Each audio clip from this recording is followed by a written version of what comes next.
My sister mocked me for marrying a farmer, until we refused to bail her out. My sister laughed in my face the day I told her I was marrying a farmer. It was at my engagement dinner, and she didn't even try to hide it. She leaned across the table, smirking, and asked if our honeymoon would be in a barn. Then she made a joke about me, milking cows before breakfast, and smelling like manure forever. The whole table went quiet, but she just kept laughing. I met my husband, Daniel, at the local farmer's market. He was selling fresh peaches, and I swear it was the sweetest thing I'd ever tasted. He was kind, patient, and hardworking. He ran his family's farm, the same land his grandparents had worked. But to my sister, Rachel, he was a walking tractor, and proof I was aiming low. Over the next few years, Rachel never let me forget her opinion. She'd drop by for holidays in expensive dresses, bragging about her corporate job and her fiancé's luxury condo in the city. "You should visit sometime," she'd say. "It's nice to see what life looks like above the poverty line." The turning point came at our parents' anniversary party. Rachel announced to the whole room that she was worried about me settling for a haystack life. People laughed awkwardly. I felt my face burn. Daniel and I kept our heads down. We worked hard, expanded the farm, and eventually bought more land. The first year we paid off our mortgage felt like winning the lottery. We didn't talk about it much. We liked our quiet success. Then, one day, I heard Rachel's name in the news. Her husband had been charged with fraud. A month later, she lost her job when the scandal hit her company. The luxury condo? Gone. The handbags? Sold. It was early one morning when she called me. Her voice was shaky, and I could hear the desperation before she even asked. She needed $20,000 to avoid eviction. "I wouldn't ask if I had anyone else," she said, sniffling. I remembered every dig, every smirk, every time she had rolled her eyes at my light. I took a deep breath. "Rachel, I'm sorry, but no. I can't give you that kind of money." There was silence, then an angry scoff. "Wow, so much for family." She hung up. The next week, my parents called, saying I should be the bigger person. Rachel told them I was selfish, that I was holding a grudge over harmless teasing. I didn't argue. I'd made my decision. Months later, Daniel and I hosted a community harvest festival on the farm. There was music, fresh pies, kids running through the pumpkin patch. I spotted Rachel once, walking past the farm with a stack of flyers in her hand, probably for some temp job. She didn't look at me, and I didn't call out.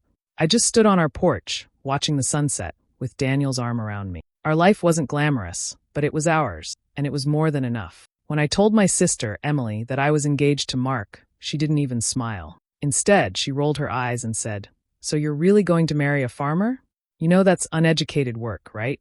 She laughed like it was a joke, but the way she looked at me made it clear she meant every word. Emily had always been in love with the city. She wore designer clothes, ate at expensive restaurants, and took weekend trips just because she could.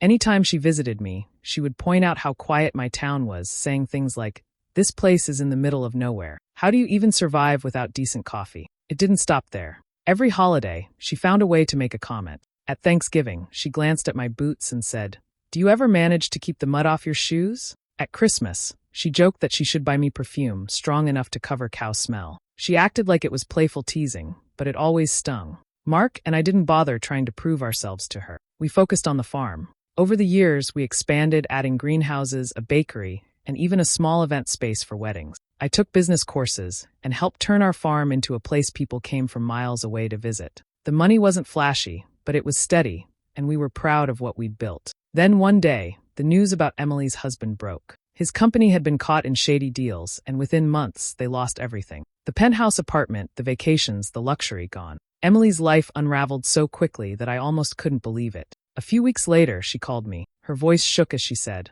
"I need your help. I'm in a bad spot. I need $25,000 to get back on my feet." She tried to sound calm, but I could hear the panic. When I hesitated, she started talking about family and how we should stick together. Soon after, my parents called, telling me I should help her out, just this once. I thought about all the years she looked down on me, the way she made me feel small. I finally told her, "Emily, I'm not lending you money. I don't want repayment drama, and honestly, you still have things you can sell before asking me. Start with those handbags you love so much." She hung up without another word. A few days later, I saw her post on social media, saying I was a selfish sister who forgot where she came from. But to my surprise, people from our town commented back, defending me and reminding her of the work Mark and I had done for the community. Months passed. Mark and I sat on our porch one evening, sipping sweet tea while the sun dipped low over the field. Emily's troubles were still her own, and mine were far away. Our life was quiet, steady, and debt-free, and that was all I wanted. At a family dinner not long after I got engaged, my sister, Laura, picked up my hand to look at my ring. She turned it over once, smirked, and said, "Cute for a farmer's budget." Then she leaned back in her chair and added, "Guess you don't mind smelling like cows for the rest of your life." Everyone laughed nervously, but she didn't care. Laura had always been like that. Even when we were kids, she made everything a competition: grades, clothes, friends. If she wasn't winning, she was tearing me down. By the time we were adults, she'd made it her mission to remind me she thought she was better. Mark and I didn't have much in our first years on the farm. We worked from sunrise to sunset just to keep things running. Money was tight, and every decision felt heavy. But we were happy together, and we believed in what we were building. Meanwhile, Laura made sure I knew how amazing her life was. She'd send pictures from spa resorts, tell long stories about European vacations, and drop hints about how expensive her clothes were. Every time I saw her, it felt like she was showing me what she thought I'd never have. Then things started to change for us. The farm grew. We found new buyers, started selling to bigger markets, and eventually brought in more than we'd ever imagined. We invested in better equipment, expanded our land, and even started a small online business, selling our products nationwide. Quietly, without bragging, we crossed into six-figure earnings. That's when Laura's life began falling apart. She'd been living far beyond her means, and her husband's business got hit with legal trouble. Credit cards maxed out, debts piling high. Everything came crashing down. One night she called me. "I need 30,000, she said without hesitation. "You can afford it now. And you owe me, for everything I've done for you as a sister." I felt my jaw tighten. I asked her, "Everything you've done for me?" "Like what?" "Mocking my husband at our engagement dinner. Bragging about how much better your life was every time I saw you." She tried to brush it off, but I could hear her voice shake. When I told her I wasn't giving her the money, she snapped. "Fine. I'll tell everyone how selfish you've become since getting rich." I didn't even respond. I just hung up and blocked her number. Instead of letting the money sit, I put it towards something I cared about. We started a scholarship for local kids who wanted to study agriculture or farm management. It felt good knowing the money was helping people who'd work for their future, not expect someone else to fix it. I never heard from Laura again. And honestly, that silence was worth more than $30,000. When I told my sister Megan that we were planning an outdoor wedding on the farm, she wrinkled her nose. "So, a hillbilly wedding?" she said, laughing. "I guess that fits." She didn't care that it hurt. She thought it was harmless teasing, but it stayed with me. After the wedding, the comments didn't stop. Anytime she visited, she'd remind me that I had a degree I wasn't using, and that I could have made something of myself if I hadn't settled for farm life. I learned to let her words roll off, even if they left bruises I didn't show. Mark and I stayed focused on what mattered to us. We put in long days, worked through every setback, and little by little, the farm grew. We paid off loans, bought more land, and expanded into new markets. It wasn't overnight success. It was the slow kind that came from showing up every single day. Megan's life, on the surface, seemed shinier. She married a man who wore tailored suits and drove sports cars. They traveled, ate at high-end restaurants, and posted pictures of champagne on yachts.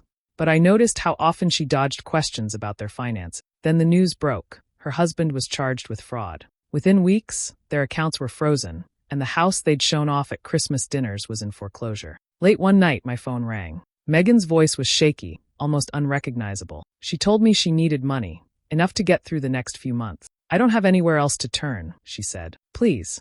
I sat there in the quiet, thinking about my wedding reception, the one where she joked in front of a crowd that farm people shouldn't handle big money. I reminded her of that exact moment. She went silent, then tried to laugh it off. "I'm serious," I told her. "You said I shouldn't handle big money. I think I'll take your advice." She didn't take it well. The next day, my parents called, saying Megan had told them I was abandoning her. But when I explained the full story, they surprised me. They told me to keep my money and my peace. Months later, Mark and I hosted a small gathering for our 10th anniversary on the farm. Friends, neighbors, and family filled the yard, the tables heavy with food from our own crops. The air smelled like barbecue and fresh bread, and music played as the sun went down. I glanced around at what we had built, not just the farm, but the life that came with it. Megan wasn't there. I didn't miss her. The freedom we had wasn't flashy, but it was ours. No debt, no begging, no pretending, and I wouldn't trade it for all the yachts in the world. At my engagement party, my sister Chloe clinked her glass to get everyone's attention. She smiled wide and said, "Here's to my little sister, marrying a dirt farmer. At least you'll never have to worry about him leaving." Where would he even go? The barn. People laughed, but my face burned. I kept quiet, though the words stayed with me. The first few years on the farm were no joke. Mark and I worked long hours just to keep the lights on. Some months we barely scraped by. We fixed our own machinery, mended fences in the cold, and skipped vacations because every dollar mattered. Chloe, on the other hand, arrived at family gatherings in new cars and expensive dresses. She talked about luxury vacations, rooftop dinners, and spa retreats as if they were as normal as buying groceries. She'd glance around our modest house and ask if we'd thought about moving somewhere less rural. We didn't answer her with words, we answered with work. Over time, the farm started turning a real profit. We bought new equipment, renovated the farmhouse, and even landscaped the yard. It felt good to see years of sweat finally paying off. Then one afternoon, I got a call from Chloe. Her voice was sharp at first, then shaky. She told me her house was being foreclosed on, and she needed $15,000 within the week to stop it. "You can spare it," she said. "You've got that farm money now." I didn't answer right away. Part of me felt bad. She was my sister. But I couldn't ignore all the times she'd mocked me, made me feel small, and treated my husband like he was less than her friend's partner. A day later, my parents called. They said Chloe had told them I was refusing to help and that I was letting her lose everything out of spite. They begged me to reconsider, saying it was just money and I should be the bigger person. I called Chloe back. "No," I said plainly. "I'm not giving you the money. You've made it clear what you think of my life, my husband, and what we do. I'm not going to fix your mistakes." She exploded. "You're vindictive. You've been waiting for this moment." She hung up before I could say another word. A few weeks later, I took the same $15,000 she'd asked for and gave it to the local food bank. They used it to stock shelves for the winter and run a holiday meal program. Watching families leave with boxes of fresh produce and baked goods from our farm made me feel more at peace than I had in years. Chloe never thanked me for anything, not that I expected it, but I knew I'd made the right choice. Some debts aren't meant to be paid in cash. Growing up, my sister Jenna and I were always in competition. If I got an A, she had to get an A+. If I joined a club, she'd join too.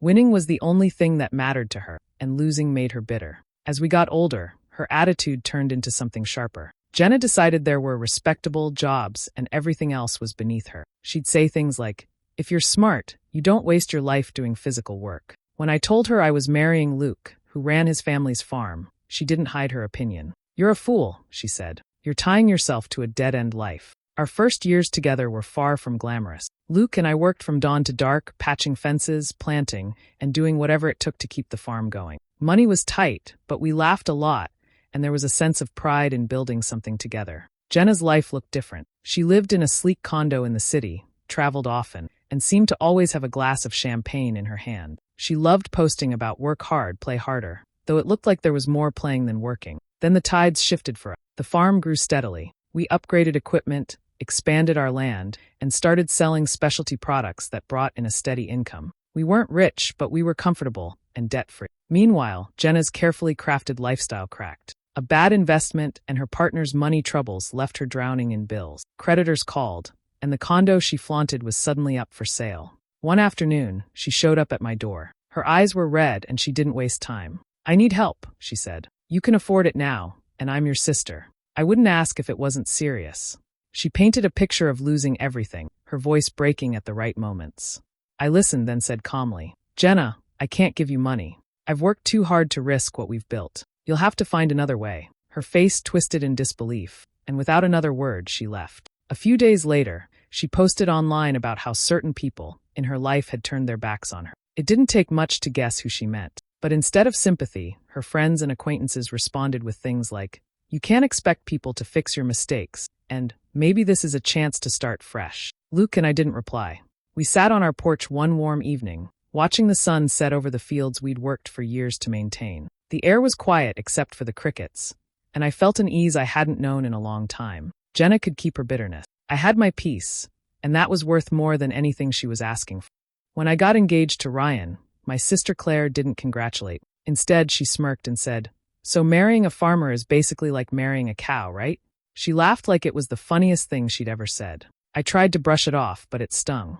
Our first years of marriage were not easy. Ryan and I worked sunup to sundown just to keep the farm going. The house needed repairs we couldn't afford, and some months we had to stretch every dollar to make it to the next harvest. Still, we had each other, and we were willing to fight for the life we wanted. Meanwhile, Claire seemed to be living in a different world. She married a man with a high-paying job, took vacations overseas, and made sure everyone knew about the expensive restaurants she went to. At family gatherings, she'd drop comments like, "I can't imagine living so far from everything," or "I'd go crazy if I had to stay on a farm all day." Over time, our hard work paid off. We expanded the farm, bought better equipment, and started selling to more customers. We added a farm shop that brought in steady income year-round. Slowly, the weight of those early struggles lifted, and we found ourselves not just surviving, but thriving. Then everything came crashing down for Claire. Her marriage ended after her husband's financial troubles caught up with him, leaving her with piles of debt. The big house she loved showing off went on the market,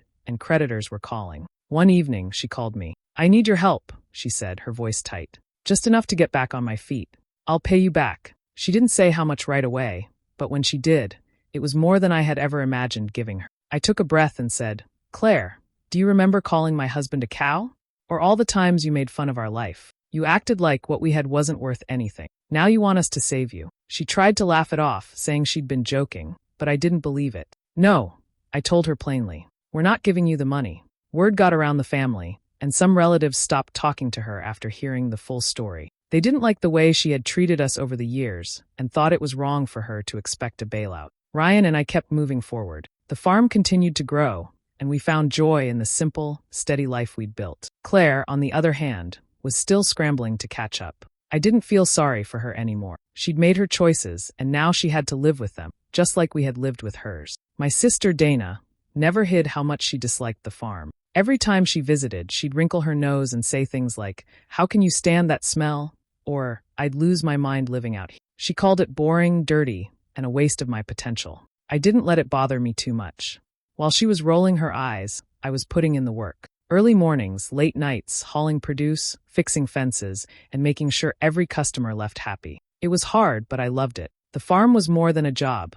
It was my life. Dana's life went in the opposite direction. She opened a trendy boutique in the city, wore expensive clothes, and posted endless pictures of nights out, champagne glasses in hand. Every holiday, she'd talk about how well the store was doing and how busy she was living her best life. Years later, our farm hit its stride. We started hosting weddings in the barn, weekend events for families, and selling produce straight from our fields. We were booking events months in advance, and the farm shop stayed busy year-round. The money was steady, and we had finally reached a place where we could breathe easy. Then Dana's business took a hit. A bigger store opened nearby, and her sales plummeted. Debts piled up, and soon she was facing foreclosure on both her shop and her apartment. The night she called me, her voice was shaky. "I just need a loan to get through this month," she said. "You can help me, just for now." I didn't answer right away. Instead, memories flashed through my mind, her walking around the farm with her shirt pulled over her nose, joking about needing a gas mask, or telling me I should do something more respectable with my time.